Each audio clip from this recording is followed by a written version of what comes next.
Yo, what is going on YouTube? It's your boy GZTV, and the moment has finally come. It is time to talk about the finale of one of the best TV shows I have ever watched, The Sopranos. We have the series finale. We have Made in America. There were 86 episodes in the series. This was the 21st of the season 6, the ninth of part 2 of the season. So yeah, we're just going to kind of go through what happened. There's a lot to say.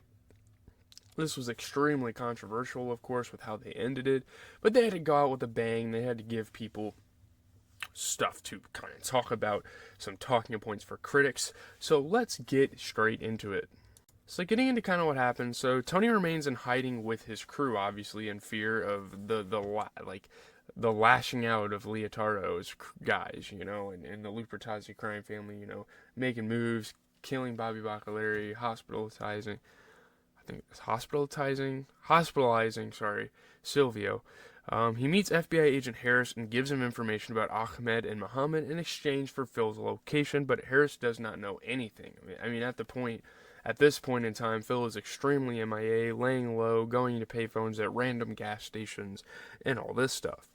So Tony visits his family in their safe house and later joins them at Bobby's funeral. They have a bunch of agents, they have a bunch of security lining the area as they're at this funeral, camera surveillance everywhere. So Tony then visits Janice at her house and she tells him she will raise Bobby's children oblivious to how much they hate her. She wants to be a real mother, she wants to kind of carry on the legacy that Bobby Bacalari would want her to carry. And that's very respectable for Janice. It's really nice because this signifies her taking some actual responsibility, which is really good. Later, Harris informs Tony that Phil has been using payphones from gas stations in Oyster Bay, Long Island, and Tony's crew begins surveilling the area. They continue going out on this incognito beverage truck and trying to find this guy. So Phil calls Butchie from a payphone, expresses anger about his failure to kill Tony, and rejects Butchie's suggestion to make peace. He's like, well, do you want to make a truce? We kind of had to sit down with these guys and maybe we can talk things out. And Phil's like, fuck that. This is all out war. We might as well go out swinging. If they take us out, we got to go out swinging. These are too prideful of mafia members to just end a beef out of nowhere. So they're not going to. So, yeah, he also darkly tells Butchie that he will face punishment for his ineffectiveness after Tony is dead. So yeah, they're still going to go kill Tony. They're still going to find a way. But yeah, Tony meets with Butchie to negotiate without Phil's knowledge. Well, yeah, the sit down happened after. I'm sorry. I was getting my shit mixed up. My bad. But Butchie refuses to disclose his boss's location, but agrees to a truce and allows Tony to order a hit on Phil, and they also agree to make restitution to Janice and Bobby's family. You killed Bobby Bacalari, now you're leaving my fucking sister by yourself with these kids. What the hell are you doing, man? You gotta pay her back, and they kind of agree on doing that. So, yeah, shortly after, Tony and his family move back into their North Caldwell home, so there's a truce. There's okay, we're not going to be attacked anymore, we can go back home. And yeah, so obviously, yeah, Butchie being a henchman, being a right-hand man to Phil, he can't give out his location. That would just be extremely foolish. But they work some things out. So anyway, AJ is unhappy with their current living situation, but continues to see Rhiannon Flammer despite his insistence to everyone that they're both friends and that she is only 17 years old. Yikes, this man AJ out here trying to catch a case, and it's kind of weird. It's kind of insane that the show kind of sprinkles that detail in there. But the couple are sitting in his car in the forest listening to music, having a classic hangout, what young adults do. It's normal. The two attempt to have sex, again, catching a case, before AJ notices that his car engine has caught fire, prompting them to flee before it is entirely engulfed in flames. His tires explode, his car is totaled, it is fucked. So yeah, he has this, what do they call those, the converters in their car, and it's super powerful, and it's super, and he's in a flammable area, he literally drove over a bunch of dry leaves on the ground. I don't, can you really get mad at AJ for this, though? It's come on, man. I don't know. That's weird. I've never really heard of that happening to someone, but hey. AJ later tells him he intends to join the army, but they arrange for him to work for Little Carmine's film production company instead. They saw the success of Cleaver, and they decided to get together, start a production firm, a production crew, whatever you want to call it. And now they're going to be working on a bunch of movies. Hopefully AJ's going to get some experience in that field and meet some A-list, maybe, will probably B-list, maybe A-list guys on the scene. So yeah, AJ's a lot set up for him. His dad has a lot of connections, and he's finally starting to kind of use that to his advantage. So yeah, Meadow and Patrick Parisi announced their engagement, and that Meadow may land a high-paying job at a law firm that defends white-collar criminals, to Tony's disappointment. Obviously, Tony wants her to defend higher-up people like him, not some criminals, yeah.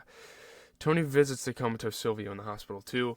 But yeah, we're starting to kind of narrow down this is obviously the last episode, so we're kind of narrowing down the storyline of all the characters and like what everyone is going to be doing after the series, like beyond. So obviously AJ has landed his gig. We know Meadow's probably going to become a lawyer for this firm. Stuff like that.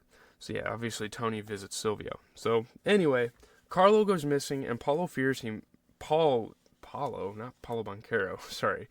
Paulie fears he may have become an informant after his son, Jason Gervasi, was arrested on a drug-related charge. So maybe he's trying to get a plea deal. His son is really young, and it's obviously very understandable why you would want to defend this kid and all that stuff by making a deal, again. So Tony's lawyer, Neil Mink, tells Tony that Carlo is likely testifying and that Tony will be indicted. So Tony realizes, this could be the end of the road for me as as a free man. I'm probably going to go to jail for life, and he understands that, and I feel like that's a perfect way for the creators to end the show, really. So, with Carlo gone, Tony offers the leadership of the April crew to Paulie, who initially rejects the offer before reluctantly accepting. I don't know if it's Paulie, dodging responsibility. I feel like it kind of is, but I think it's more of him just, not wanting to disappoint Tony because he feels like he has over the years. So, yeah, that's a very interesting situation. They have all sorts of different, different situations, but Phil Leotardo is dropped off at one of the remaining gas stations with a payphone. As he talks to his wife, he is executed by Sopranos crew who have been watching the location. We got him. It's fucking brutal, man. They were kind of wilding for this. His wife gets out screaming, leaving the SUV and drive, and it proceeds to roll over Phil's head. Obviously, you don't see it. The show doesn't show that violence because that's ridiculous. There were kids in the damn car. This show has had many, many moments of them just being extremely out of pocket, and I'm here for it. And they do it here. They go out with a bang, and it's awesome. So Janice visits Junior, meanwhile, who is now toothless and is in an advanced state of dementia. He is reaching the final stages of his life, most likely. She's informing him of Bobby's death, but Junior's declining health has left him unable to understand. He still kind of remembers Bobby to an extent, but it's really sad to see him in this state, especially with, learning the history of the Soprano family and realizing how important this guy was for this family for so many years. So, Uncle Pat tells Tony he believes Janice is scheming to claim Junior's remaining money for herself. I mean, what the fuck is the point of not doing that? You can't be a normal person, so why wouldn't you just let your daughter-in-law take the money? I don't know. It is what it is. So Tony visits Junior and tells him to give the money to Bobby's children, but realizes Junior no longer knows who he is. Even though Tony is probably one of the most important people in his life, he doesn't remember him, and obviously that's a super sad reality with dementia. So, when Tony tries to remind Junior of his mafia life and how he and his brother ran North Jersey, Junior replies, well, that's nice. That's fucked up, man. This whole empire that was built in the forefront and the foundations of the Soprano crime family, all just kind of tarnished, really, the legacy, because he can't even remember. Obviously, Tony is super emotional as he leaves. All this was for nothing, it seems. So, the Sopranos arrange to meet at a diner to kind of close out the show. Tony tells Carmela that Carla will testify, while AJ reminds his father of his advice to remember the good times. This was kind of inevitable. This family kind of saw this coming. But let's not act like Tony didn't have good times while he was a free man. Tony has been looking up at every patron entering the diner. Meadow arrives late after having trouble parking her car, which is kind of funny. So as the diner door opens, the bell rings and Tony looks up. The screen instantly cuts to black. So this is an interesting, kind of an insane way to end the show. And there's a lot of interpretations. There are a lot of different fan theories as to what this could mean. Did Tony get shot? Did Meadow simply join them for dinner? We're not really sure. But obviously Phil Leotardo was shot to death by Walden Belfiore. His head was then run over and crushed by his wife's truck, which was still in drive when she rushed to his aid. So, yeah, that's obvious. We saw the fate of Phil Leotardo in the finale. There's a lot of discussion about this. I'm not going to have like a explained, what happened. I think we're just going to get into, talking about what I think of the episode and maybe just an overview of the show. I don't know if I need an overview of the show because I think you guys know how I feel about this show given like all the episode reviews we've done. I think this is an amazing show. I don't think it's better than like Breaking Bad per se, but it is really damn good. So let's get into, my response, all that. This is going to be a long review as there's a lot to say about this show. It's really good. Obviously, some people were questionable about it at first, talking about kind of what people thought at first. Early fan reception was a bit mixed on this. I mean, it's a mixture of admiration and anger towards how they ended this. Made in America became the subject of much discussion and analysis. New interpretations and explanations of the ending were presented in blogs everywhere. Many creation fans kind of reevaluated the ending, rewatched it. I think it's really good, though. I'd say it's a B to A episode. I think it's really good. It's a perfect ending to a damn near perfect television series. Obviously, there's some gripes with the show at times, but it was a really good ending. I don't see it as ending much better. On shock of that cut to black, the marvelous way it got you to roll the scene over again and again in your mind's eye. Rather than bringing the series to a close, that blackout made The Sopranos live forever. I mean, moments like that are reasons why people continue to still, to this day, like me, talk about the show. It's an ending befitting genius of Sopranos. Chase managed with this ending to be true to reality, while also steering clear of trite TV conventions. It's brilliant. I mean, yeah, true to the show. I think it's great. So, very satisfying finale. The episode fits perfectly with everything this show has been trying to do. I don't know.